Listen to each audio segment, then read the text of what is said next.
Good morning and welcome to Morning Pulse on this Thursday. I hope you are having a good day so far, and thanks so much for joining me here at KTTC's Digital Desk. Right now it is 8:30 and I am bringing you some top local headlines for our day ahead. I did just get word of a brand new story that we want to bring you this morning, kind of just into our newsroom before we get into the rest of the headlines that I have curated for you today. We did just get an announcement that Dr. Scott Jensen is officially announcing his candidacy for governor of Minnesota. He says in the release that was sent to our newsroom this morning, he says, quote, "Minnesotans want their state back. We remember the days when our communities were safe, our schools were strong, and our leaders put people, not politics, first. That's the Minnesota we're going to fight to bring back," end quote.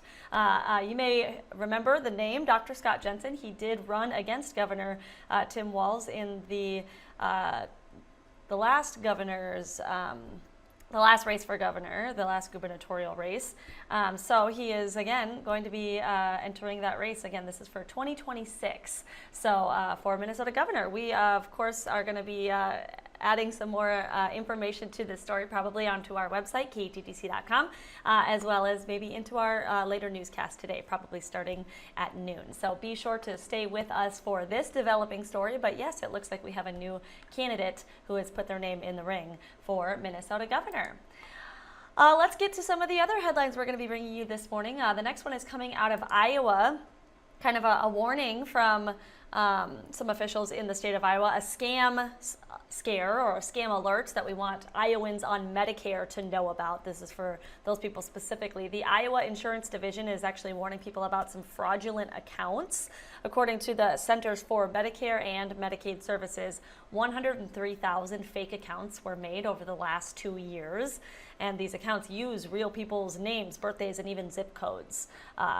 But they are fraudulent. Investigators say they have found these fraud accounts. There was no criminal activity made with those, but people whose information was used will be sent a new Medicaid card and new Medicaid number in the next few weeks, just for safety reasons. There, officials with the Iowa Insurance Division do say that people should be checking their benefit statements regularly to make sure and just kind of see if there are any fraudulent charges. So that's just something out of the state of Iowa. If you or someone you know is on Medicare, this story pertains to you. We do have just the rest of the story, more details, a little bit more in depth on KTTC.com if you'd like to learn more and kind of get some more information about that.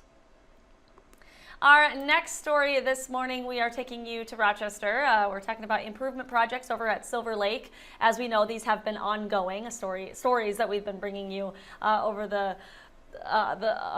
big amount of course of time. I'm not sure exactly how long we've been talking about these improvement projects, but we do know that they are happening. Well, today the city wants to share some more information about these projects with residents here. So it is hosting an open house from 5 until 7 today. That is over at the Silver Lake Station. And while you're there, you'll be able to talk directly with Parks and Rec and Public Works staff about what those improvement projects are.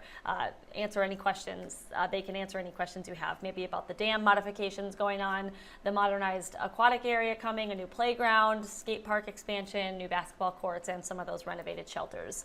Those are all kind of the improvement projects that will be taking place. So those projects total about $9.7 million, and they're funded through the 2020 park referendum, as well as city council allocations and grants.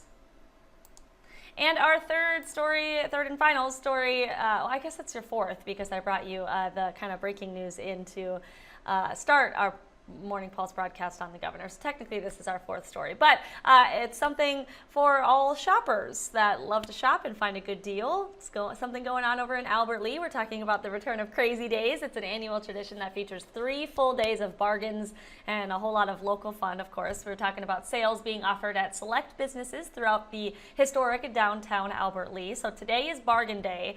Tomorrow is Patio Palooza, and Saturday is Market Mania. If you'd like more information about what those are, maybe what those participating businesses are for this event, this 3-day event, I guess you could say, you can head over to our website. We do have the full schedule and all the details that shoppers need to know about. But it sounds like it's going to be a fun time for these next 3 days for Crazy Days. I love the name Crazy Days. It's just kind of a funny funny name for a little event going on over in Albert Lee. So yeah, we have all the details for you on our website. Other than that, today you probably noticed that the temperature outside, if you haven't walked outside yet, it is definitely feeling a lot like fall. I remember a few hours ago when I got to my car this morning, it was definitely feeling like September. A little bit of a cool down, but it's very temporary. Meteorologist Ted Schmidt was saying, yeah, today we're going to have that cool down, but we will have the return of summer warmth and the humidity that we're used to in the summer in the coming days here. So nothing to worry about, but today should be a great day to go to Thursday's downtown if you're looking for something to do today. That obviously runs all day long, and it should be a very nice day for that. So that is all the news and weather that I have for you on this Thursday. I hope you have a wonderful day, and tomorrow's Friday, so we have that to look forward to. All right, we'll see you later.